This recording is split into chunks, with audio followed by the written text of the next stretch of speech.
आज साडा मौजूद ने गोपाल मंदिर दे जनरल सैकटरी सुनील नंद जी ते इन्हां कोल कुछ मंदिर दी जानकारी हासिल करांगे। सुनील नंद जी, मंदिर विच मौजूद प्रबंधक कमेटियां वालों किस तरह दे नवीनीकरण कीते गए हैं अते शहर निवासियों ने किहड़े सेवावां उपलब्ध कराउण दे इंतजाम कीते गए। सब तो पहला सारे मंदिर के सारे मैंबर साहिबाना नूं, इलाका निवासियों नूं ते सारे शहर वासियों नूं मेरा प्यार भरिया नमस्कार। मैं सुनील आनंद बतौर जनरल सैकटरी श्री गोपाल मंदिर, साडे प्रधान श्री कैलाश कल्लन जी अते साडी समूह प्रबंधक कमेटी वालों साडे उन्हां सारे संस्थापक मैंबरां दा कोटि कोटि धन्नवाद करना चाहना अते उन्हां सारे भगतां दा कोटि कोटि धन्नवाद करना चाहना जिन्हां दे यत्नां अनुसार इस मंदिर दी नींह रखी गई अते उन्हां दे सहयोग नाल मंदिर नूं इत्थों तक पहुंचाया गया। इस तो बाद मैं उन्हां सारे भगतां दा भी कोटि कोटि धन्नवाद करना चाहुंदा जिन्हां दे पूर्ण योग नाल हर प्रकार दे हर किस्म दे सहयोग नाल मंदिर कमेटी ने उन्हां दे कीते सहयोग का सही प्रयोग करदिआं मंदिर का आधुनिक तौर पर नवीनीकरण किया। इस नवीनीकरण दौरान सब तो पहला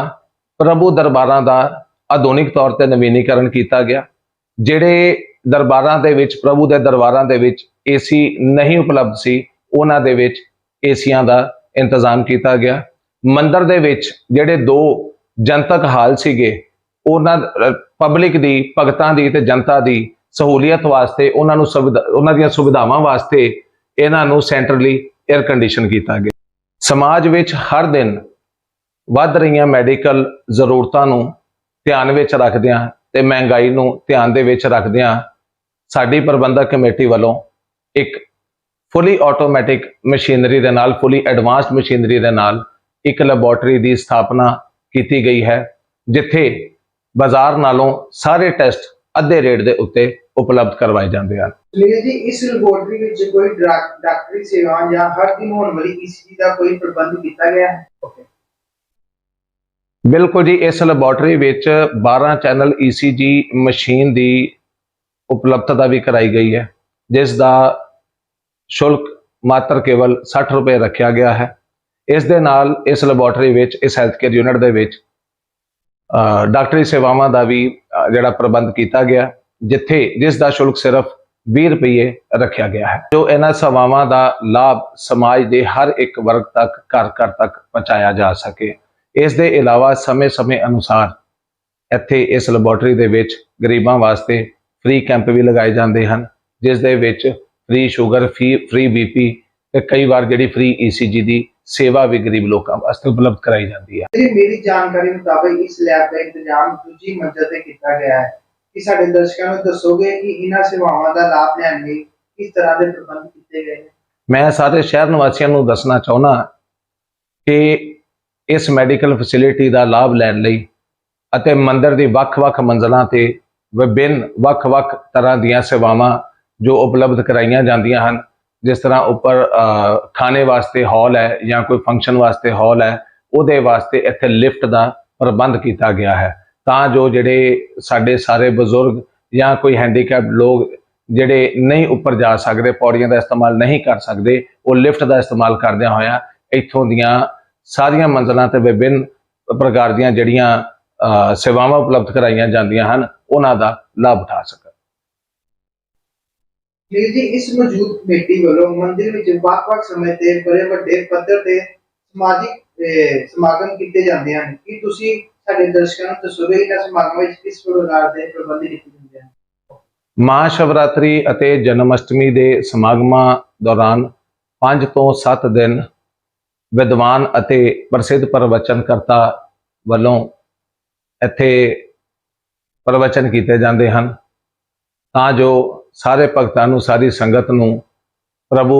चरनी लीन किया जा सके। कितने समय तो कितने समय तक किए जाते हैं? ये जिहड़े समागम ने 5 तो 7 दिन वास्ते रखा जाता है ते जिहड़े नवरात्रे साल दे विच 2 वारी मनाए जाते हैं।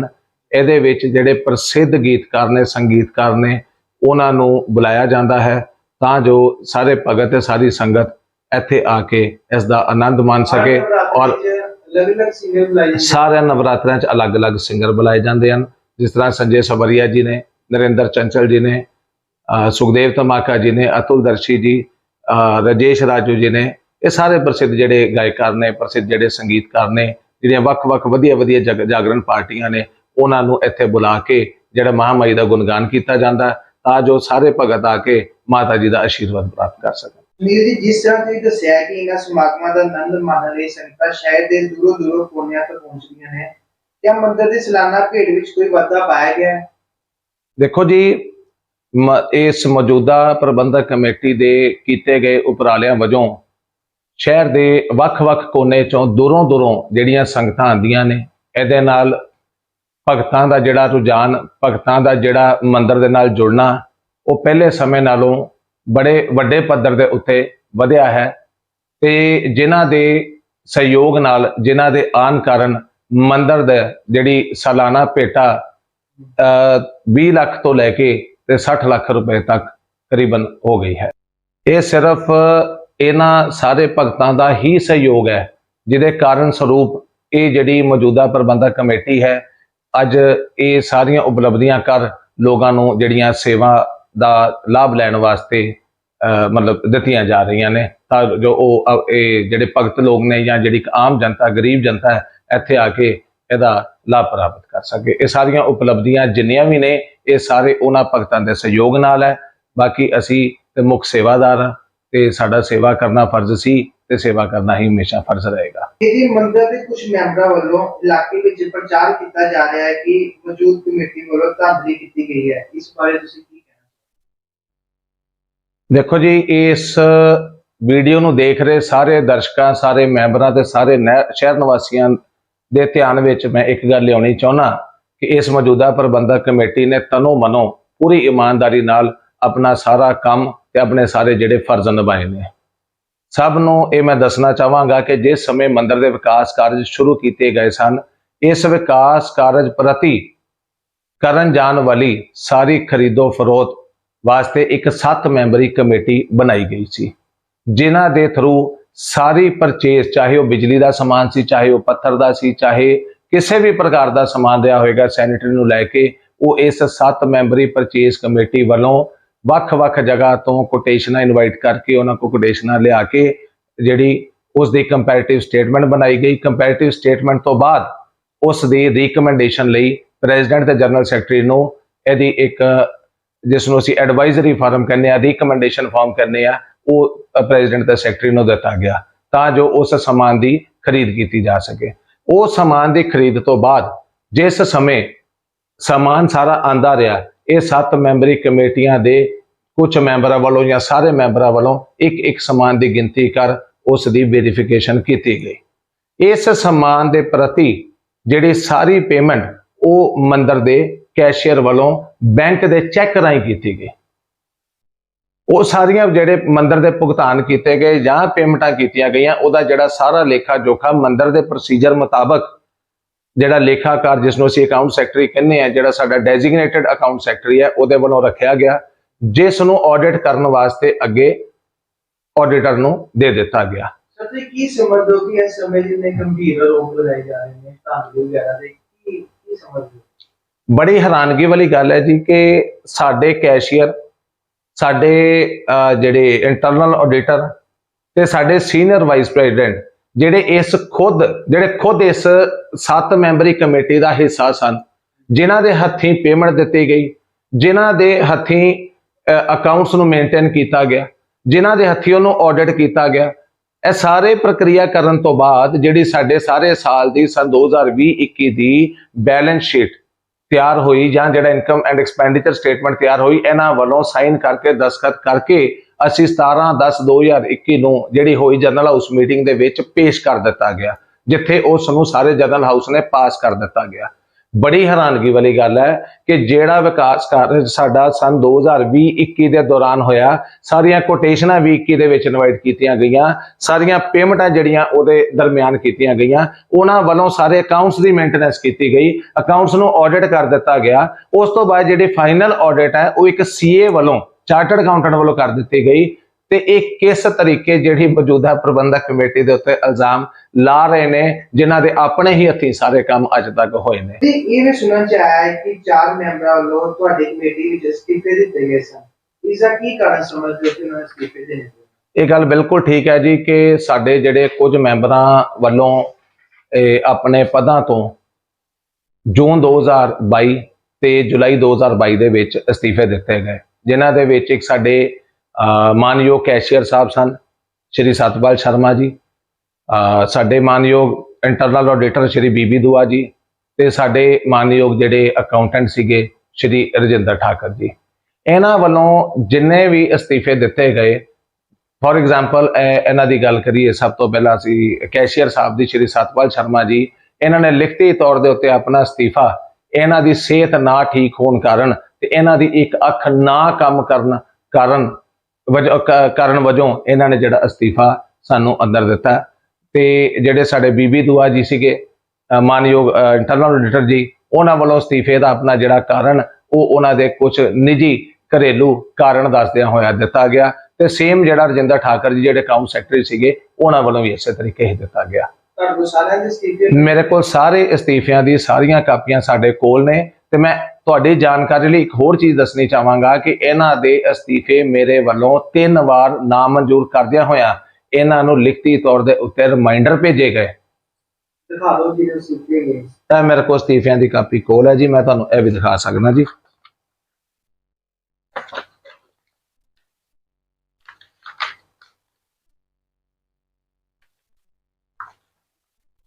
ਇਹ ਜਿਹੜਾ ਅਸਤੀਫਾ ਜੀ ਦਿੱਤਾ ਗਿਆ, ਇਹ ਸਾਡੇ ਕੈਸ਼ੀਅਰ ਸਾਹਿਬ ਸ੍ਰੀ ਸਤਪਾਲ ਸ਼ਰਮਾ ਜੀ ਵੱਲੋਂ ਦਿੱਤਾ ਗਿਆ, ਜਿਹਦੇ ਵਿੱਚ ਉਹਨਾਂ ਨੇ ਆਪਣੀ ਸਿਹਤ ਨਾ ਠੀਕ ਹੋਣ ਦਾ ਕਾਰਨ ਤੇ ਉਹਨਾਂ ਦੀ ਜਿਹੜੀ ਕਮਜ਼ੋਰ ਆਈਸਾਈਟ ਦੇ ਕਾਰਨ ਦੱਸਦਿਆਂ ਹੋਇਆ ਦਿੱਤਾ ਗਿਆ। ਇਹਨਾਂ ਦਾ ਇਹ ਅਸਤੀਫਾ ਮੈਂ ਨਾਮਨਜ਼ੂਰ ਕਰਦਿਆਂ ਹੋਇਆ ਇਹ ਨੌਨ ਐਕਸੈਪਟੈਂਸ ਲਿਖ ਕੇ ਇਹਨਾਂ ਨੂੰ 31 ਮਾਰਚ 2022 ਦੇ ਸਾਰੇ ਜਿਹੜੇ ਖਾਤੇ ਹੈ ਉਹ 31 ਜੁਲਾਈ ਤੋਂ ਪਹਿਲੇ ਜਮ੍ਹਾਂ ਕਰਵਾਉਣ ਦਾ ਇਹਨਾਂ ਦਾ ਅਨੁਰੋਧ ਕੀਤਾ ਗਿਆ। ਇਹਦੇ ਜਵਾਬ ਸਵਰੂਪ ਮੈਨੂੰ ਇਹ ਚੀਜ਼ ਦੇ ਰਹੇ ਹੈ, ਜਿਹਦੇ 'ਚ ਇਹ ਲਿਖ ਰਹੇ ਨੇ ਕਿ ਜਿਹੜੇ ਸਾਡੇ ਸਾਰੇ ਮੈਂਬਰ ਗਵਰਨਿੰਗ ਬੋਡੀ ਦੇ ਇਹ ਇੱਕ ਚੈਰਿਟੀ ਪਰਪਸ ਵਾਸਤੇ ਹੁੰਦੇ ਆ ਤੇ ਇਹ ਜਿਹੜੇ ਕੰਮ ਆ ਇਹਨਾਂ ਕੋਲੋਂ ਨਹੀਂ ਲਏ ਜਾ ਸਕਦੇ। ਮੈਂ ਇਹ ਪੁੱਛਣਾ ਚਾਹਾਂਗਾ ਕਿ ਜਿਹੜੇ ਅਹੁਦੇ ਸਾਡੇ ਸੰਵਿਧਾਨ ਮੁਤਾਬਕ ਸਾਡੇ ਬਜ਼ੁਰਗਾਂ ਵੱਲੋਂ ਜਾਂ ਸੰਵਿਧਾਨ ਲਿਖਣ ਵੱਲੋਂ ਬਣਾਏ ਗਏ, ਅਸੀਂ ਉਹਨਾਂ ਦੇ ਨਾਲ ਹਮੇਸ਼ਾ ਜਿਹੜੇ ਪਾਬੰਦ ਹੁੰਦੇ ਆ। ਤੇ ਜਿਹੜੇ ਅਕਾਊਂਟ ਸੈਕਟਰੀ ਦਾ ਕੰਮ ਹਮੇਸ਼ਾ ਅੱਜ ਤੱਕ ਅਕਾਊਂਟ ਸੈਕਟਰੀ ਵੱਲੋਂ ਵੇਖਿਆ ਗਿਆ, ਕੈਸ਼ੀਅਰ ਦਾ ਕੰਮ ਕੈਸ਼ੀਅਰ ਵੱਲੋਂ ਦੇਖਿਆ ਗਿਆ, ਸੈਕਟਰੀ ਦਾ ਕੰਮ ਸੈਕਟਰੀ ਵੱਲੋਂ ਵੇਖਿਆ ਗਿਆ। ਉਸ ਤੋਂ ਬਾਅਦ ਵੀ ਇਹਨਾਂ ਨੂੰ ਮੈਂ ਅਸਤੀਫਾ ਇਹਨਾਂ ਦਾ ਨਾਮਨਜ਼ੂਰ ਕਰਦਿਆਂ ਹੋਇਆ ਇਹਨਾਂ ਨੂੰ ਦੁਬਾਰਾ ਜਿਹੜੀ ਇਸ ਚਿੱਠੀ ਦਾ ਜਵਾਬ ਦਿੱਤਾ, ਜਿਹਦੇ ਪ੍ਰਮਾਣ ਸਰੂਪ ਇਹ ਇੱਕ ਇਹਨਾਂ ਵੱਲੋਂ ਇਹ ਫਾਈਨਲ ਜਿਹੜੀ ਚਿੱਠੀ ਦਿੱਤੀ ਗਈ, ਜਿਹਦੇ 'ਚ ਇਹਨਾਂ ਕਲੀਅਰਲੀ ਲਿਖਿਆ ਕਿ ਇਹਨਾਂ ਨੂੰ ਆਪਣੀ ਪੋਸਟ ਤੋਂ ਮਜਬੂਰਨ ਜਿਹੜਾ ਅਸਤੀਫਾ ਦੇਣਾ ਪਏਗਾ। ਇਹ ਚਾਹੇ ਤੁਸੀਂ ਅਸਤੀਫਾ ਐਕਸੈਪਟ ਕਰੋ ਚਾਹੇ ਅਸਤੀਫੇ ਨੂੰ ਨਾ ਐਕਸੈਪਟ ਕਰੋ, ਇਹਨਾਂ ਦੇ ਨਾਲ ਕੋਈ ਫਰਕ ਨਹੀਂ ਪੈਂਦਾ। ਨਾਲੇ ਇਹਨਾਂ ਵੱਲੋਂ ਮੈਨੂੰ ਹਦਾਇਤ ਵੀ ਦਿੱਤੀ ਗਈ ਕਿ ਜੇ ਇਹ ਦੁਬਾਰਾ ਚਿੱਠੀ ਮੈਨੂੰ ਆਂਦੀ ਹੈ ਤੇ ਮੇਰੀ ਸਿਹਤ ਨੂੰ ਇਹਦੇ ਨਾਲ ਫਰਕ ਪੈਂਦਾ ਤੇ ਆਪ ਜੀ ਨੂੰ ਅਨੁਰੋਧ ਕੀਤਾ ਜਾਂਦਾ, ਬੇਨਤੀ ਕੀਤੀ ਜਾਂਦੀ ਹੈ ਕਿ ਅੱਗੇ ਤੋਂ ਇਹੋ ਜਿਹੀ ਕੋਈ ਵੀ ਚਿੱਠੀ ਜਿਹਦੇ ਵਿੱਚ ਤੁਸੀਂ ਸਾਨੂੰ ਆਪਣੇ ਖਾਤੇ ਪੂਰੇ ਕਰਨ ਬਾਰੇ ਨਹੀਂ ਭੇਜੀ ਜਾਣੀ ਚਾਹੀਦੀ। ਇਹ ਸਾਰਿਆਂ ਵੱਲੋਂ ਦਿੱਤੀਆਂ ਗਈਆਂ ਇਹ ਜਿਹੜੀਆਂ ਚਿੱਠੀਆਂ ਦਾ ਮੇਰੇ ਕੋਲ ਵੇਰਵਾ ਹੈ। ਤੇ ਇਹ ਜਿਹੜੇ ਕੋਈ ਵੀ ਮੈਂਬਰ ਜਿਹੜਾ ਇਹਨਾਂ ਵੱਲੋਂ ਕੁਝ ਲੋਕਾਂ ਵੱਲੋਂ ਜਾਂ ਇਹਨਾਂ ਮੈਂਬਰਾਂ ਵੱਲੋਂ ਜੇ ਦੁਰਪ੍ਰਚਾਰ ਕੀਤਾ ਜਾ ਰਿਹਾ ਤੇ ਜਾ ਕੇ ਲੋਕਾਂ ਦੇ ਪ੍ਰਤੀ ਮੈਂ ਸਾਰੇ ਮੈਂਬਰ ਸਭਾਨਾਂ ਨੂੰ ਬੇਨਤੀ ਕਰਦਾ ਕਿ ਇਸ ਚੀਜ਼ ਦੀ ਪੁਸ਼ਟੀ ਕਰਨ ਵਾਸਤੇ ਕਿਸੇ ਵੀ ਸਮੇਂ ਮੇਰੇ ਕੋਲ ਆ ਕੇ ਇਹਦੀ ਓਰੀਜਨਲ ਕਾਪੀ ਦੇਖ ਸਕਦੇ ਨੇ। ਇਹਨਾਂ ਨੂੰ 3 ਵਾਰ ਜਿਹੜੇ ਭੇਜੇ ਗਏ ਰਿਮਾਈਂਡਰ ਨੇ ਉਹ ਵੀ ਦੇਖ ਸਕਦੇ ਨੇ। ਉਹ ਰਿਮਾਈਂਡਰਾਂ ਦੇ ਪ੍ਰਤੀ ਇਹਨਾਂ ਦੇ ਵੱਲੋਂ ਜਿਹੜੇ ਦਿੱਤੇ ਗਏ ਭੇਜੇ ਗਏ ਜਵਾਬ ਨੇ ਉਹ ਦੇਖ ਸਕਦੇ ਹਾਂ। ਮੈਂ ਫਿਰ ਕਹਾਂਗਾ ਬੜੀ ਹੈਰਾਨਗੀ ਵਾਲੀ ਗੱਲ ਹੈ ਕਿ ਆਪਣੀ ਲਿਖਤੀ ਰੂਪ ਦੇ ਵਿੱਚ ਇਹੋ ਜਿਹੇ ਅਸਤੀਫੇ ਦੇ ਕੇ ਆਪਣੇ ਲਿਖਤ ਰੂਪ 'ਚ ਮਤਲਬ ਹੱਥ ਵੱਢ ਕੇ ਅਸੀਂ ਦੇਣਾ ਕਹਿੰਦੇ ਆ ਤੇ ਉਹਦੇ ਤੋਂ ਬਾਅਦ ਵੀ ਇਹਨਾਂ ਵੱਲੋਂ ਇਹੋ ਜਿਹੇ ਦੁਸ਼ਪ੍ਰਚਾਰ ਕੀਤਾ ਜਾ ਰਿਹਾ ਪ੍ਰਬੰਧਕ ਕਮੇਟੀ ਵੱਲੋਂ ਜਾਂ ਮੰਦਰ ਵੱਲੋਂ, ਤੇ ਇਹ ਬਹੁਤ ਹੀ ਜਿਹੜੀ ਮੰਦਭਾਗੀ ਗੱਲ ਹੈ। ਤੇ ਮੈਂ ਸਾਰੀ ਪਬਲਿਕ ਨੂੰ ਇਸ ਬਾਰੇ ਅਨੁਰੋਧ ਕਰਾਂਗਾ, ਸਾਰੇ ਮੈਂਬਰਾਂ ਨੂੰ ਅਨੁਰੋਧ ਕਰਾਂਗਾ ਕਿ ਇਹਨਾਂ ਦੇ ਉੱਪਰ ਨਾ ਵਿਸ਼ਵਾਸ ਕਰਦਿਆਂ ਹੋਇਆ ਜੇ ਕਿਸੇ ਕਿਸਮ ਦਾ ਕਿਸੇ ਪ੍ਰਕਾਰ ਦਾ ਕੋਈ ਵੀ ਅਸ਼ੰਕਾ ਕੋਈ ਵੀ ਸ਼ੱਕ ਹੋਵੇ ਜਾਂ ਕੋਈ ਪੁਸ਼ਟੀ ਕਰਨੀ ਚਾਹੁੰਦਾ ਹੋਵੇ ਤੇ ਮੇਰੇ ਕੋਲ ਕਿਸੇ ਵੀ ਸਮੇਂ ਆਪਣੇ ਮੰਦਰ ਦੇ ਦਫ਼ਤਰੀ ਜਿਹੜਾ ਸਾਡਾ ਕਾਰਿਆਲਾ ਦਾ ਜਿਹੜਾ ਸਮਾਂ ਹੈ ਦਫ਼ਤਰੀ ਸਮੇਂ ਵਿੱਚ ਆ ਕੇ ਮੇਰੇ ਕੋਲ ਇਸ ਚੀਜ਼ ਦੀ ਪੁਸ਼ਟੀ ਕਰ ਸਕਦਾ। ਜਿਹੜੀ ਮੰਦਰ ਕਮੇਟੀ ਵੱਲੋਂ ਮਹੀਨਾਵਾਰ ਫੀਸ 50 ਰੁਪਏ ਤੋਂ ਵਧਾ ਕੇ 300 ਰੁਪਏ ਕੀਤੀ ਗਈ ਸੀ, ਇਸ ਬਾਰੇ ਤੁਸੀਂ ਕੀ ਕਹਿਣਾ ਚਾਹੋਗੇ ਕਿ 50 ਰੁਪਏ ਦੇਖੋ ਜੀ, ਇਹ ਜਿਹੜੀ ਸਾਡਾ ਮਾਸਿਕ ਸ਼ੁਲਕ ਜਿਹੜਾ ਪਹਿਲੇ ਮੈਂਬਰਸ਼ਿਪ ਫੀਸ ਮੰਥਲੀ 50 ਰੁਪਏ ਹੁੰਦੀ ਸੀਗੀ, ਇਹ ਬਿਲਕੁਲ ਗੱਲ ਠੀਕ ਹੈ ਕਿ ਪਿਛਲੇ ਸਾਲ ਸਨ 2021-17 ਅਕਤੂਬਰ ਨੂੰ ਜਿਹੜੀ ਜਨਰਲ ਹਾਊਸ ਦੀ ਮੀਟਿੰਗ ਕੀਤੀ ਗਈ ਸੀ, ਉਹਨੂੰ ਵਧਾ ਕੇ 300 ਕਰਕੇ ਪਾਸ ਕੀਤਾ ਗਿਆ। ਇਸ ਬਾਰੇ ਵੀ ਜਿਹੜਾ ਮੈਂਬਰਾਂ ਪ੍ਰਤੀ, ਪਬਲਿਕ ਪ੍ਰਤੀ ਜਿਹੜਾ ਦੁਰਪ੍ਰਚਾਰ ਕੀਤਾ ਜਾ ਰਿਹਾ ਹੈ, ਉਹਦੇ ਉੱਤੇ ਮੈਂ ਰੋਸ਼ਨੀ ਪਾਉਂਦਿਆਂ ਇੱਕ ਚੀਜ਼ ਦੱਸਣੀ ਚਾਹਾਂਗਾ ਕਿ ਮੈਂਬਰਸ਼ਿਪ ਸ਼ੁਲਕ ਮੰਥਲੀ ਹੋਵੇ ਜਾਂ ਕੋਈ ਹੋਰ ਤਰੀਕੇ ਦਾ ਜਿਹੜੇ ਫੈਸਲੇ ਨੇ, ਇਹ ਸਾਰੇ ਜਨਰਲ ਹਾਊਸ ਦੇ ਅੰਡਰ, ਜਨਰਲ ਹਾਊਸ ਦੀ ਪਾਵਰ ਦੇ ਅੰਦਰ ਆਉਂਦੇ ਆ, ਜਿਸ ਨੂੰ ਬਦਲਣ ਦਾ ਕੋਈ ਵੀ ਅਧਿਕਾਰ ਜਿਹੜੀ ਪ੍ਰਬੰਧਕ ਕਮੇਟੀ ਜਾਂ ਪ੍ਰਬੰਧਕ ਕਮੇਟੀ ਦੇ ਅਹੁਦੇਦਾਰਾਂ ਨੂੰ ਕਦੇ ਵੀ ਨਹੀਂ ਹੁੰਦਾ। ਪ੍ਰਧਾਨ ਤੇ ਸੈਕਟਰੀ ਜਿਹੜੇ ਨੇ, ਇਹ ਇੱਕ ਮੁੱਖ ਸੇਵਾਦਾਰ ਦੇ ਤੌਰ ਦੇ ਉੱਤੇ ਇੱਥੇ ਸੇਵਾ ਕਰਦੇ ਨੇ ਤੇ ਸੰਵਿਧਾਨ ਦੇ ਵਿੱਚ ਲਿਖੀਆਂ ਗੱਲਾਂ ਤੇ ਸੰਵਿਧਾਨ ਨੂੰ ਫੋਲੋ ਕਰਨ ਦੇ ਹਮੇਸ਼ਾ ਪਾਬੰਦ ਰਹਿੰਦੇ ਨੇ। ਇਹ ਪੰਜਾਬ ਦੀ ਜਿਹੜੀ ਫੀਸ ਹੈ ਜਾਂ 300 ਰੁਪਏ ਫੀਸ ਹੈ, ਇਹ ਕਿੱਥੇ ਯੂਜ਼ ਕੀਤੀ ਜਾਂਦੀ ਹੈ? ਦੇਖੋ ਜੀ, ਇਹ ਸਾਡਾ ਜਿਹੜਾ ਫੰਡ ਹੈ, ਮੰਦਿਰ ਦੇ ਵਿੱਚ ਜਿਹੜੀ ਡਿਵੈਲਪਮੈਂਟ ਹੁੰਦੀ ਹੈ ਜਾਂ ਜਿਹੜੇ ਮੰਦਿਰ ਦੇ ਬਾਕੀ ਖਰਚੇ ਨੇ ਜਾਂ ਜਿਹੜੇ ਜਿਸ ਪ੍ਰਕਾਰ ਦੀਆਂ ਵੀ ਅਸੀਂ ਸੇਵਾਵਾਂ ਦਿੱਤੀਆਂ ਜਾਂਦੀਆਂ ਨੇ, ਤੇ ਜਿਸ ਤਰ੍ਹਾਂ ਸੈਲਰੀਜ਼ ਹੋ ਗਈਆਂ ਜਾਂ ਜਿਹੜੇ ਸਾਡੇ ਫੰਕਸ਼ਨਸ ਹੁੰਦੇ ਨੇ ਜਾਂ ਮੰਦਿਰ ਦੀ ਕੋਈ ਡਿਵੈਲਪਮੈਂਟ ਜਾਂ ਮੇਨਟੇਨੈਂਸ ਦੇ ਉੱਤੇ ਕੀਤਾ ਜਾਂਦਾ, ਇਹ ਸਾਰਾ ਜਿਹੜਾ ਪੈਸਾ ਇੱਕ ਸਾਂਝੇ ਤੌਰ ਦੇ ਉੱਤੇ ਉਹਦੇ ਵਿੱਚ ਯੂਜ਼ ਕੀਤਾ ਜਾਂਦਾ। ਮੈਂ ਇੱਕ ਗੱਲ ਹੋਰ ਕਹਿਣੀ ਚਾਹਾਂਗਾ ਕਿ ਇਹ ਜਿਹੜਾ 50 ਤੋਂ 300 ਰੁਪਇਆ ਹੋਇਆ, ਇਸ ਵਾਸਤੇ ਜਦੋਂ ਫੰਡਸ ਦੀ ਸਾਨੂੰ ਜ਼ਰੂਰਤ ਸੀ, ਡਿਵੈਲਪਮੈਂਟ ਦੀ ਜ਼ਰੂਰਤ ਸੀ, ਤੇ ਸ਼੍ਰੀ ਬੀਬੀ ਦੁਆ ਜੀ ਜਿਹੜੇ ਸਾਡੇ ਮਾਨਯੋਗ ਇੰਟਰਨਲ ਆਡੀਟਰ ਰਹੇ ਨੇ, ਇਹਨਾਂ ਵੱਲੋਂ, ਤੇ ਸ਼੍ਰੀ ਵਿਨੋਦ ਹਾਂਡਾ ਜੀ ਜਿਹੜੇ ਸਾਡੇ ਐਕਸ ਫੰਕਸ਼ਨ ਸੈਕਟਰੀ ਰਹੇ ਨੇ, ਉਹਨਾਂ ਵੱਲੋਂ ਇਹ ਐਡਵਾਈਸ ਕੀਤੀ ਗਈ ਸੀਗੀ ਕਿ ਸੰਵਿਧਾਨ ਦੇ ਵਿੱਚ ਕੁਝ ਚੀਜ਼ਾਂ ਦਾ ਜਿਹੜਾ ਬਦਲਾਵ ਹੋਣਾ ਬੜਾ ਜ਼ਰੂਰੀ ਹੈ, ਕਿਉਂਕਿ ਇਹ ਜਿਹੜਾ ਸੰਵਿਧਾਨ ਸਨ 1984 ਚ ਲਿਖਿਆ ਗਿਆ ਸੀ, ਇਸ ਚੀਜ਼ ਨੂੰ ਲਗਭਗ 40 ਸਾਲ ਹੋ ਚੱਲੇ ਨੇ ਤੇ ਸਮੇਂ ਅਨੁਸਾਰ ਇਹਦੇ ਵਿੱਚ ਸੰਵਿਧਾਨ ਨੂੰ ਬਦਲਣ ਦੀ ਜ਼ਰੂਰਤ ਹੈ, ਜਿਹਦੇ ਵਾਸਤੇ ਇੱਕ 6 ਮੈਂਬਰੀ ਕਮੇਟੀ ਬਣਾਈ ਗਈ ਸੀ, ਜਿਨ੍ਹਾਂ ਦੇ ਚੇਅਰਮੈਨ ਸ਼੍ਰੀ ਬੀਬੀ ਦੁਆ ਜੀ ਸੀਗੇ। ਉਹ ਸਾਡੇ ਮਾਨਯੋਗ ਬੀਬੀ ਦੁਆ ਜੀ, ਵਿਨੋਦ ਹਾਂਡਾ ਜੀ ਦੇ ਨੇਤਰਤਵ ਦੇ ਅੰਦਰ ਜਿਹੜੀ ਕਮੇਟੀ ਬਣਾਈ ਗਈ, ਇਹ ਉਹਨਾਂ ਵੱਲੋਂ ਇਸ ਫੀਸ ਨੂੰ 50 ਰੁਪਏ ਤੋਂ ਵਧਾ ਕੇ 200 ਰੁਪਏ ਕਰਨ ਦੀ ਰਿਕਮੈਂਡੇਸ਼ਨ ਕੀਤੀ ਗਈ, ਜਿਸ ਨੂੰ ਮੇਰੇ ਵੱਲੋਂ 17/10/2021 ਨੂੰ ਹੋਈ ਜਨਰਲ ਹਾਊਸ ਮੀਟਿੰਗ ਦੇ ਵਿੱਚ ਪੇਸ਼ ਕੀਤਾ ਗਿਆ। ਜਦੋਂ ਪਬਲਿਕ 'ਚ ਪੇਸ਼ ਕੀਤਾ ਗਿਆ ਤੇ ਉੱਥੇ ਮੈਂਬਰਾਂ ਵੱਲੋਂ ਇਹ 200 ਦਾ ਵੀ ਘੱਟ ਹੋਣਾ ਦੱਸਦਿਆਂ ਇਹਨੂੰ 300 ਰੁਪਇਆ ਕਰਨ ਬਾਰੇ ਉੱਥੇ ਜਿਹੜੀ ਸਲਾਹ ਦਿੱਤੀ ਗਈ ਤੇ ਸਾਰਿਆਂ ਦੀ ਸਰਬਸੰਮਤੀ ਦੇ ਨਾਲ, ਸਾਰਿਆਂ ਦੀ ਸਹਿਮਤੀ ਦੇ ਨਾਲ ਯੂਨੈਨਿਮਸਲੀ ਇਹਨੂੰ 300 ਰੁਪਇਆ ਪਾਸ ਕਰ ਦਿੱਤਾ ਗਿਆ। ਮੈਂ ਫੇਰ ਕਹਿੰਦਾ ਬੜੀ ਹੈਰਾਨਗੀ ਦੀ ਗੱਲ ਹੈ ਕਿ ਇਸ ਚੀਜ਼ ਦਾ ਵੀ ਜਿਹੜਾ ਇਲਜ਼ਾਮ ਹੈ, ਇਹੀ ਜਿਹੜੇ ਖੁਦ ਮੈਂਬਰ ਬੀਬੀ ਦੁਆ ਜੀ ਜਿਹੜੇ ਸਾਡੇ ਚੇਅਰਮੈਨ ਸੀਗੇ ਇਸ ਕਮੇਟੀ ਦੇ for the change of constitution, ਜਿਹਨੂੰ ਅਸੀਂ ਏਜੰਡੇ ਵਿੱਚ ਲਿਆ ਕੇ 17/10/2021 ਦੀ ਮੀਟਿੰਗ ਦੇ ਵਿੱਚ ਪਾਸ ਕੀਤਾ, ਇਹਨਾਂ ਦੀ ਵੱਲੋਂ ਦਿੱਤੀ ਹੋਈ ਰਿਕਮੈਂਡੇਸ਼ਨ ਰਿਪੋਰਟ ਇਹਨਾਂ ਵੱਲੋਂ ਦਿੱਤੀ ਗਈ। ਅੱਜ ਇਹ ਸਾਰਾ ਜਿਹੜਾ ਚਿੱਕੜ ਤੇ ਇਲਜ਼ਾਮ ਹੈ ਉਹ ਪ੍ਰਬੰਧਕ ਕਮੇਟੀ ਦੇ ਉੱਤੇ ਲਾ ਰਹੇ ਨੇ। ਮੈਂ ਫਿਰ ਵੀ ਆਪਣੇ ਸਾਰੇ ਮੈਂਬਰ ਸਾਹਿਬਾਨਾਂ ਨੂੰ ਤੇ ਬਾਕੀਆਂ ਨੂੰ ਇੱਕ ਚੀਜ਼ ਧਿਆਨ ਚ ਲਾਵਾਂਗਾ ਕਿ ਇਹ ਕੋਈ ਬਹੁਤ ਵੱਡੀ ਗੱਲ ਨਹੀਂ ਹੈ ਕਿ 50 ਦਾ ਜੇ 300 ਹੋ ਗਿਆ ਤੇ 300 ਦਾ ਇਹ ਦੁਬਾਰਾ 50 ਜਾਂ 100 ਜਾਂ 150 ਨਹੀਂ ਹੋ ਸਕਦਾ। ਜੇ ਇਸ ਚੀਜ਼ ਦਾ ਕਿਸੇ ਵੀ ਮੈਂਬਰਾਂ ਨੂੰ ਜਾਂ ਮੈਜੋਰਟੀ ਬੇਸਿਸ ਦੇ ਉੱਤੇ ਇਤਰਾਜ਼ ਹੈ ਤੇ ਇਹ ਦੁਬਾਰਾ ਜਨਰਲ ਹਾਊਸ ਦੇ ਵਿੱਚ ਏਜੰਡੇ ਦੇ ਤੌਰ ਤੇ ਚੀਜ਼ ਰੱਖ ਕੇ ਉਹਨੂੰ ਦੁਬਾਰਾ ਰਿਵਾਈਜ਼ ਕਰਦਿਆਂ ਹੋਇਆਂ ਤੁਹਾਡੇ ਸਾਰਿਆਂ ਦੀ ਸਹਿਮਤੀ ਨਾਲ, ਜਿੱਥੇ ਸਾਰਿਆਂ ਦੀ ਸਹਿਮਤੀ ਹੁੰਦੀ ਵੀ ਇੱਥੇ ਤੱਕ ਅਸੀਂ ਕੰਫਰਟੇਬਲ ਹਾਂ, ਇੰਨੀ ਜਿਹੜੀ ਫੀਸ ਸਾਰਿਆਂ ਵੱਲੋਂ ਦਿੱਤੀ ਜਾ ਰਹੀ ਹੈ ਜਾਂ ਕਿਸੇ ਵੱਲੋਂ ਕੋਈ ਵੱਧ ਜਾਂ ਘੱਟ ਵੀ ਕੀਤੀ ਜਾ ਸਕਦੀ ਹੈ, ਅਸੀਂ ਉਸ ਤਰੀਕੇ ਨੂੰ ਫਿਕਸ ਕਰਕੇ ਸਾਰਿਆਂ ਦਾ ਸਹਿਯੋਗ ਉਸ ਤਰੀਕੇ ਦੇ ਨਾਲ ਲਵਾਂਗੇ। ਜੀ, ਇਹਨਾਂ ਕੁਝ ਮੈਂਬਰਾਂ ਵੱਲੋਂ ਮੰਦਰ ਦੀ ਮਿਠਾਈ ਵਾਲੀ ਦੁਕਾਨ ਦੇ ਸੰਬੰਧ ਵਿੱਚ 3.5 ਲੱਖ ਦੀ ਕੀਮਤ ਚੁੱਕੀ ਜਾਣ ਦੀ ਕੋਈ ਚਰਚਾ ਕੀਤੀ ਗਈ ਹੈ,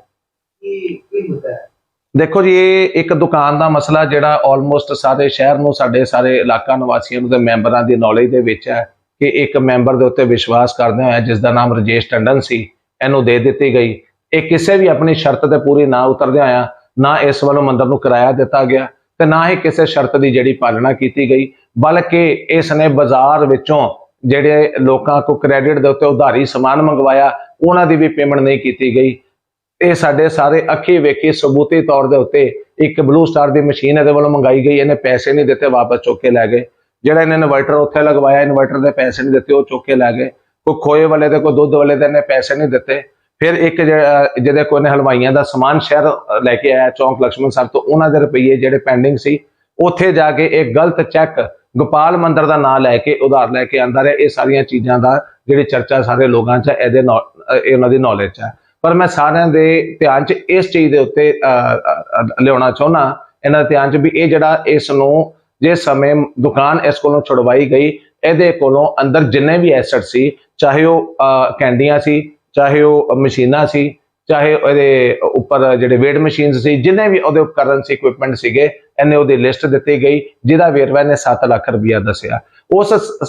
ਐਸਟ ਦੇ ਪ੍ਰਤੀ 7 ਲੱਖ ਦੇ ਪ੍ਰਤੀ ਇਹਨੂੰ ਅਸੀਂ 2 ਚੈੱਕ ਇਸ਼ੂ ਕਰ ਦਿੱਤੇ ਗਏ। ਉਹ ਸਾਰੀ ਜਿਹੜੇ ਐਸਟਾਂ ਦੀ ਲਿਸਟ ਨੂੰ ਵੈਲਿਊਏਸ਼ਨ ਕਰਨ ਵਾਸਤੇ ਕਿ ਕਿਆ ਇਹਦੀ ਕੀਮਤ ਵਾਕਈ ਵਿੱਚ ਹੀ ਇੰਨੀ ਬਣਦੀ ਹੈ, ਉਹਦੇ ਵਾਸਤੇ ਇੱਕ 7 ਮੈਂਬਰੀ ਕਮੇਟੀ ਫਿਰ ਬਣਾਈ ਗਈ ਸੀ, ਜਿਨ੍ਹਾਂ ਨੇ ਆਪਣੀ ਰਿਪੋਰਟ ਵਿੱਚ ਬਣਾ ਕੇ ਦਿੱਤਾ ਕਿ ਇਹਦੇ ਵੱਲੋਂ ਇਹ ਚੀਜ਼ ਦਾ ਰੇਟ ਫॉर ਐਗਜ਼ਾਮਪਲ ਲੱਖ ਰੁਪਇਆ ਦਿੱਤਾ ਗਿਆ, ਤੇ ਜਦ ਕਿ ਇਹਦੀ ਵੈਲਿਊ 1,42,000 ਦੇ ਵੱਲੋਂ ਇਹ ਲੱਖ ਰੁਪਇਆ ਪੇ ਕੀਤਾ ਗਿਆ ਤੇ 42,000 ਦੀ ਪੈਂਡੈਂਸੀ ਹੈ। ਉਹ ਸਾਰੀ ਰਿਪੋਰਟ ਮੇਰੇ ਕੋਲ ਦਫ਼ਤਰ ਦੇ ਵਿੱਚ ਮੌਜੂਦ ਹੈ। ਉਹ ਸਬਜੈਕਟ ਟੂ ਕੰਡੀਸ਼ਨ ਇਹ ਸੀ ਕਿਉਂਕਿ ਸਾਡਾ ਜਿਹੜਾ ਗੋਪਾਲ ਮੰਦਿਰ ਜਿਹੜੀ ਸੁਸਾਇਟੀ ਹੈ, ਸੰਸਥਾ ਹੈ, ਇੱਕ ਰਜਿਸਟਰਡ ਸੁਸਾਇਟੀ ਹੈ, ਤੇ ਰਜਿਸਟਰਡ ਸੁਸਾਇਟੀ ਦੀ ਹਦਾਇਤਾਂ ਸਰਕਾਰ ਦੇ ਮੁਤਾਬਕ ਸਾਨੂੰ ਆਪਣੇ ਅਕਾਊਂਟਸ ਦਾ ਆਡਿਟ ਹਰ ਸਾਲ ਇੱਕ ਸੀਏ ਕੋਲੋਂ ਕਰਵਾਉਣਾ ਪੈਂਦਾ। ਤੇ ਜੇ ਮੈਂ 7 ਲੱਖ ਦੇ ਐਸਟ ਪਰਚੇਸ ਕੀਤੇ ਸੀ, ਔਰ ਪਹਿਲੀ ਗੱਲ ਜੀ ਉਹ ਨਵੇਂ ਐਸਟ ਸੀ, ਜਿਹੜਾ ਇਹਨੇ ਮੁੱਲ ਪਾਇਆ 15-20 ਦਿਨ ਜਾਂ 25 ਦਿਨ ਪੁਰਾਣਾ, ਉਹ ਨਵੇਂ ਦੇ ਹਿਸਾਬ ਨਾਲ ਪੈਸੇ ਲਏ। ਜਦੋਂ ਮੈਂ ਨਵੇਂ ਦੇ ਹਿਸਾਬ ਨਾਲ ਪੈਸੇ ਲਏ, ਇਹਦੇ ਕੋਲੋਂ ਅਸੀਂ ਬਿੱਲਾਂ ਦੀ ਡਿਮਾਂਡ ਕੀਤੀ ਗਈ ਕਿ ਭਾਈ ਜਿਹੜੇ ਤੂੰ ਆਪਣੇ ਲਿੱਤੇ ਆ, ਸਾਨੂੰ ਉਹਦੇ ਬਿੱਲ ਉਹਦੇ ਪ੍ਰੋਡਿਊਸ ਕਰ ਦੇ। ਔਰ ਸਬਜੈਕਟ ਟੂ ਕੰਡੀਸ਼ਨ ਇਹਨੂੰ ਜਿਹੜਾ ਦੂਜਾ 3.5 ਲੱਖ ਦਾ ਚੈੱਕ ਦਿੱਤਾ ਗਿਆ ਸੀ ਕਿ ਜਦੋਂ ਤੇਰੇ ਬਿੱਲ ਇੱਥੇ ਆ ਜਾਣਗੇ ਤਾਂ ਚੈੱਕ ਪਾਸ ਕਰਾਤਾ ਜਾਏਗਾ। ਪਹਿਲਾ ਚੈੱਕ ਇਹਨੂੰ ਦਿੱਤਾ ਗਿਆ ਸੀਗਾ 30 ਮਾਰਚ ਦਾ, ਦੂਸਰਾ ਇਹਨੂੰ ਚੈੱਕ ਦਿੱਤਾ ਗਿਆ ਸੀ 30 ਅਪ੍ਰੈਲ ਦਾ, ਜਦ ਕਿ ਇਹਨੂੰ 20 ਅਪ੍ਰੈਲ ਦੇ ਵਿੱਚ ਰਜਿਸਟਰਡ ਡਾਕ ਰਾਹੀਂ ਇਹਨੂੰ ਇਤਲਾਹ ਵੀ ਦਿੱਤੀ ਗਈ ਕਿ ਅੱਗੇ ਸਮਾਂ ਸਾਡਾ ਥੋੜਾ ਰਹਿ ਗਿਆ ਤੇ ਤੂੰ ਭਾਈ ਮਿਹਰਬਾਨੀ ਕਰਕੇ ਆਪਣੇ ਸਾਰੇ ਬਿੱਲ ਜਮ੍ਹਾਂ ਕਰਵਾ ਦੇ, ਤਾਂ ਜੋ ਤੇਰੀ ਪੇਮੈਂਟ ਦੇ ਜਿਹੜੀ ਪੈਂਡਿੰਗ ਪੇਮੈਂਟ ਹੈ ਉਹਦੇ ਵਿੱਚ ਕਿਸੇ ਪ੍ਰਕਾਰ ਦਾ ਡਿਲੇ ਨਾ ਆਵੇ। ਪਰ ਇਹਨੇ ਉਹਨੂੰ ਨਜ਼ਰਅੰਦਾਜ਼ ਕਰਦਿਆਂ, ਕਿਉਂਕਿ ਇਹਦੀ ਨੀਅਤ ਦੇ ਵਿੱਚ ਖੋੜ ਸੀ, ਇਹਨੇ ਬਿੱਲ ਨਹੀਂ ਜਮ੍ਹਾਂ ਕਰਵਾਏ। ਉਹਦੇ ਪ੍ਰਮਾਣ ਸਰੂਪ ਮੈਨੂੰ ਇਸ ਦੀ ਜਿਹੜੀ ਸਟਾਪ ਪੇਮੈਂਟ ਹੈ ਉਹ ਬੈਂਕ ਦੇ ਥਰੂ ਕਰਵਾਉਣੀ ਪਈ। ਬਾਕੀ ਇਹਨੇ ਸਾਡੇ ਜਿਹੜਾ ਇਸ ਪ੍ਰਤੀ ਕੋਰਟ ਦੇ ਵਿੱਚ ਵੀ ਕੇਸ ਕੀਤਾ, ਐਸਪੀ ਸਾਹਿਬ ਕੋਲ ਇਨਕੁਆਇਰੀ ਵੀ ਲਵਾਈ ਹੈ, ਉੱਥੇ ਕੁਝ ਨਹੀਂ ਬਣਿਆ। ਅਸੀਂ ਲਿਖ ਕੇ ਦੇ ਦਿੱਤਾ ਕਿ ਜੀ ਸਾਡੇ ਬਿੱਲ ਅੱਜ ਦੇ ਦੇਵੇ, ਸਾਡੇ ਵੱਲੋਂ ਹੁਣੇ ਚੈੱਕ ਲੈ ਕੇ 10 ਮਿੰਟ 'ਚ ਪੇਮੈਂਟ 15 ਮਿੰਟ 'ਚ ਕਲੀਅਰ ਕਰਾ ਲਿਆ, ਸਾਡੇ ਵੱਲੋਂ ਕੋਈ ਇਤਰਾਜ਼ ਨਹੀਂ ਹੈ। ਦੇਖੋ, ਬੀਇੰਗ ਰਜਿਸਟਰਡ ਸੁਸਾਇਟੀ ਜਿਹੜੀ ਸਾਡੀ ਇੱਕ ਸੰਸਥਾ ਰਜਿਸਟਰਡ ਹੈ, ਇਹਦੇ ਵਾਸਤੇ ਕੋਈ ਵੀ ਪਰਚੇਸ ਕਰਨ ਲਈ ਉਹਦੇ ਬਿੱਲ ਹੋਣਾ ਸਾਡੇ ਲਈ ਲਾਜ਼ਮੀ ਹੈ, ਜ਼ਰੂਰੀ ਹੈ, ਕਿਉਂਕਿ ਇਹਦਾ ਜਿੰਨਾ ਖਾਤੇ ਦਾ ਵੇਰਵਾ ਪਰਚੇਸ ਕੀਤੀ ਦਾ ਜਾਂ ਪੈਸੇ ਖਰਚ ਦਾ ਸਾਨੂੰ ਸਰਕਾਰ ਨੂੰ ਦੇਣਾ ਪੈਂਦਾ ਹੈ। ਤੇ 7 ਲੱਖ ਕੋਈ ਛੋਟੀ ਅਮਾਉਂਟ ਨਹੀਂ ਹੈ, ਛੋਟੀ ਰਕਮ ਨਹੀਂ ਹੈ, ਉਹਦੇ ਬਿੱਲ ਮੇਰੇ ਵਾਸਤੇ ਲਾਜ਼ਮੀ ਨੇ। ਮੈਂ ਸਾਰੀ ਜਨਤਾ ਦੇ ਧਿਆਨ 'ਚ ਲਿਆਉਂਦਾ ਕਹਿੰਦਾ ਇਹਦੀ ਕੋਈ ਪੇਮੈਂਟ ਸਾਡੀ ਵੱਲੋਂ ਸਾਡੇ ਇੰਟੈਂਸ਼ਨਲੀ ਆਪਣੇ ਨਿੱਜੀ ਜਿਹੜੇ ਇੰਟਰਸਟ ਕਰਕੇ ਨਹੀਂ ਇਹਦੀ ਕੀਤੀ ਗਈ, ਇਹਦੇ ਬਿੱਲ ਪੈਂਡਿੰਗ ਹੋਣ ਕਰਕੇ ਪੇਮੈਂਟ ਹੈ। ਸਾਰੀ ਸੰਗਤ ਨੂੰ ਅਪੀਲ ਕਰਦਾ ਕਿ ਇਹਦੇ ਕੋਲੋਂ ਬਿੱਲ ਲੈ ਕੇ ਜਿਸ ਦਿਨ ਸਾਨੂੰ ਜਮ੍ਹਾਂ ਕਰਾ ਦੇਣ, ਸਾਡੇ ਕੋਲੋਂ ਚੈੱਕ ਲਿਜਾ ਕੇ ਇਹਨੂੰ ਦੇ ਦੇਣ। ਸੋ ਇਹ ਟੋਟਲ ਇੱਕ ਗਲਤ ਦੁਰਪ੍ਰਚਾਰ ਲੋਕਾਂ ਨੂੰ ਗੁੰਮਰਾਹ ਕਰਨ ਵਾਸਤੇ ਇਸ ਬੰਦੇ ਵੱਲੋਂ ਕੀਤਾ ਜਾ ਰਿਹਾ, ਹੋਰ ਕੁਝ ਨਹੀਂ ਹੈ। ਸੁਨੀਲ ਜੀ, ਐਜ਼ ਦੀ ਗੋਪਾਲ ਮੰਦਿਰ ਕਮੇਟੀ ਜਨਰਲ ਸੈਕਟਰੀ 9 ਤਰੀਕ ਨੂੰ ਮੰਦਿਰ ਪ੍ਰਬੰਧਕ ਕਮੇਟੀ ਦੀਆਂ ਚੋਣਾਂ ਹੋਣ ਜਾ ਰਹੀਆਂ, ਮੈਂਬਰਾਂ ਨੂੰ ਤੁਸੀਂ ਕੀ ਬੇਨਤੀ ਕਰਨਾ ਚਾਹੁੰਦੇ? ਮੈਂ ਸਾਰੇ ਮਾਨਯੋਗ ਮੈਂਬਰਾਂ ਨੂੰ ਹੱਥ ਜੋੜ ਕੇ ਇੱਕੋ ਹੀ ਬੇਨਤੀ ਕਰਨਾ ਚਾਹੁੰਦਾ ਕਿ ਜੋ ਕੁਝ ਵੀ ਸਾਡੇ ਇਸ 3 ਸਾਲ ਦੇ ਟੈਨਿਓਰ ਦੇ ਵਿੱਚ, ਇਸ 3 ਸਾਲ ਦੇ ਜਿਹੜੇ ਸਮੇਂ ਦੇ ਵਿੱਚ ਆਪ ਜੀ ਦੇ ਸਾਰਿਆਂ ਦੇ ਸਹਿਯੋਗ ਨਾਲ ਜਿਹੜੀਆਂ ਉਪਲਬਧੀਆਂ ਪ੍ਰਾਪਤ ਕੀਤੀਆਂ ਗਈਆਂ, ਉਹਨਾਂ ਨੂੰ ਮੱਦੇਨਜ਼ਰ ਰੱਖਦਿਆਂ ਹੋਇਆਂ ਸੱਚ ਦਾ ਸਾਥ ਦਿਓ, ਤਾਂ ਜੋ ਇਹ ਪ੍ਰਬੰਧਕ ਕਮੇਟੀ ਭਵਿੱਖ ਵਿੱਚ ਆ ਕੇ ਆਪ ਜੀ ਦੇ ਦੁਬਾਰਾ ਸਹਿਯੋਗ ਦੇ ਨਾਲ ਇਸ ਤੋਂ ਵੀ ਵੱਧ ਹੋਰ ਕਈ ਜਿਹੜੀਆਂ ਸੇਵਾਵਾਂ, ਕਈ ਸੁਵਿਧਾਵਾਂ ਜਿਹੜੀਆਂ ਨੇ ਉਪਲਬਧ ਤੁਹਾਨੂੰ ਕਰਵਾ ਸਕੇ। ਸ਼੍ਰੀ ਗੋਪਾਲ ਮੰਦਿਰ